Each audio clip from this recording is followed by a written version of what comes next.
We have a villain who's a little older, and we have a 13-year-old girl.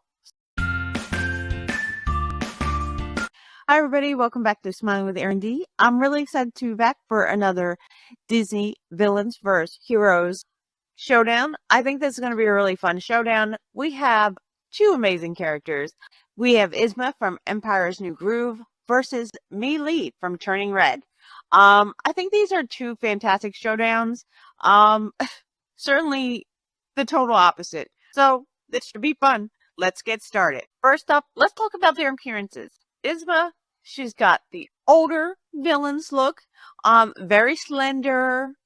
I love the purple dress. Actually, I love the colors she uses throughout her movie. I think she's brilliant. She knows how to work her slenderness and make it very creepy. The hair, even when it comes down to her obviously opposite assistant. Then we have Mei Lee, total opposite. Tiny, short, 13-year-old girl, got the brown hair, looks like a normal girl that you would see anywhere. I mean, she does have a very intimidating mother on her side, though, as her mother can turn into a giant panda. So, definitely two different looks, and definitely two different storylines to go up against each other. This should be interesting. Let's talk about iconic moments throughout. I really think it's fun to see Yzma, I know it's bad, but my favorite scene is the restaurant scene or the dinner scene where she's trying to poison the Empire and she has Kronk, her faithful assistant, faithful kind of stooge there, and he's doing what he can to help. I love the contradictory with their looks. Yzma is so skinny and so tiny, and she has Kronk, her faithful companion, who is big, muscular, and just he knows nothing. I love that he follows her to the ends of the earth, though.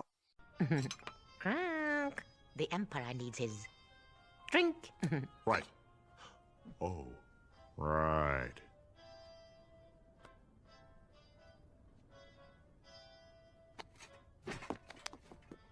Hey, Cronky, everything okay back there? Yes, Kronk. Riveting. A toast to the Emperor.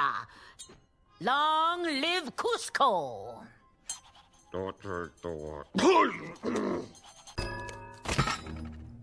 What? A llama? He's supposed to be dead! Yeah, weird. Mei Lee's iconic moments are, of course, with her mother, the panda. And I think, for me, one of the most scenes that I think is most iconic from the movie is her dream about the transformation and how awkward that must have been. I mean, she really is a relatable 13-year-old girl in a completely awkward movie. I think she's clumsy and a bit awkward, and who can't relate to that as a teenager? So I thought that was great.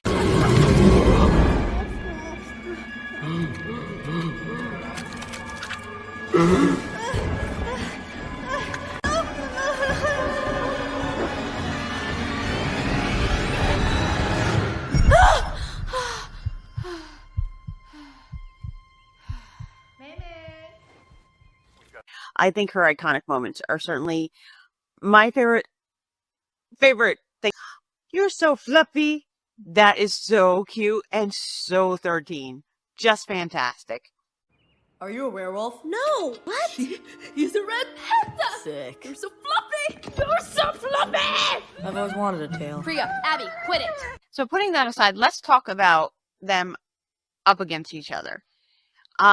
Yzma, she definitely has the advantage with years and wisdom and experiences. Mei Lee has an advantage though too. She can turn into a panda. I mean, it's genetics. Come on. She also has the youth, the energy, and I think these two really go up against each other really well for this because you got youth and energy versus wisdom and experience. Those two things kind of contradict each other and make for an interesting fight. What do you guys think? Who do you think would win against these two? Our hero Mei Lee or our villain Yzma? I think it'd be a fun turnout.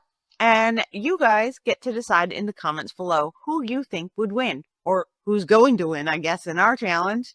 And now a pros and cons list for each character, starting with Yzma from Emperor's New Groove. The pros: Superior strategic mind. In a bracket tournament, intelligence and planning beat raw power every time.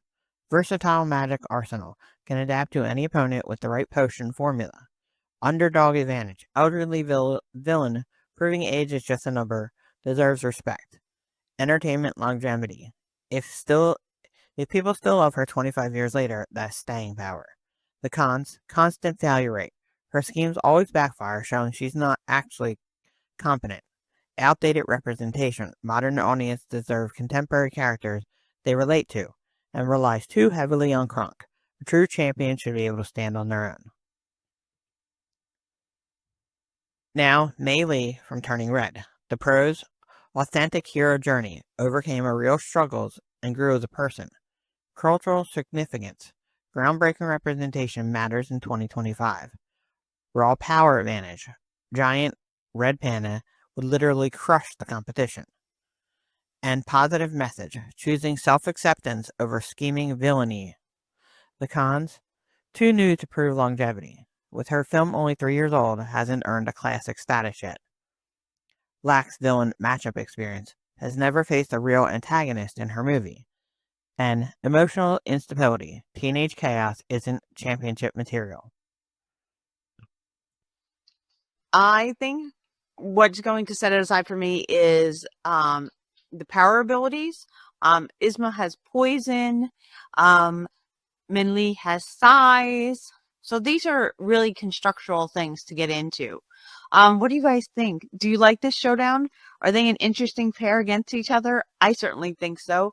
Let me know in the comments below. I do think it's interesting to compare these two for the reason of, is it the knowledge and years that would win with Yzma, or is it the energy and sort of having her parents support her, and having that family support? Would that win with the panda too for Mei Lee against each other? If these two went face to face in a movie, who do you think would win? I mean, would it be the knowledgeable older lady that has the witch power and the poison? Or would it be the panda who has the energy and the support from her family? I think it'd be an interesting movie if they kind of did a crossover. I'd be into it. I'd be watching. I guess we're doing our little own crossover here by comparison then. Let me know in the comments below who you're voting for. Who is going on to the next round? Who's winning in this battle? Is it Mei Lee with her youth? Or is it Yzma with her experience? Let me know in the comments below. And as always, share this with your friends. This is the beginning, so there's still many more challenges to come, and villains and heroes. Who are you excited about? And remember, as always, find a reason to smile today. Bye, everybody.